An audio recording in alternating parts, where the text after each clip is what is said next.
దేవునికి నువ్వు ఇష్టడుగా ఉన్నావా లేదా? అది ఎప్పుడైనా మీరు ఆలోచిస్తున్నారా?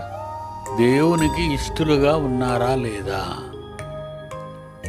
ఎవరు ఆలోచిస్తారండి? పైనంటూ ఒక దేవుడు ఉన్నాడు, ఆ దేవునికి నేను ఇష్టంగా ఉండాలి, ఇష్టంగా ఉంటే నేను ఏం చేయాలి అని అడిగేవాడు ఎవరైనా నాకు కనపడతారు కానీ నాకు ఎవరు కనపడటం లేదు. నన్ను అడగటం లేదు ఎవరు.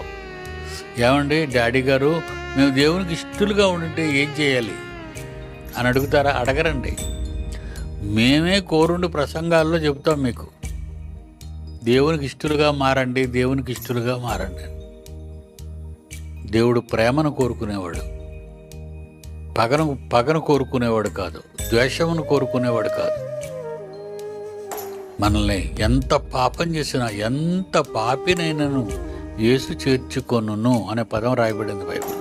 ఎంత పాపినైనను, నువ్వెంత పాపివైనా దేవుడు నిన్ను క్షమిస్తానన్నాడు. దేవుని దగ్గరికి వస్తే నీతో నాకు లెక్కేంటి అని అనుకున్నారనుకోండి, ఆడగానే మగగానే, అప్పుడు ఆయన లెక్కల్లో నిన్ను తేలుస్తాడు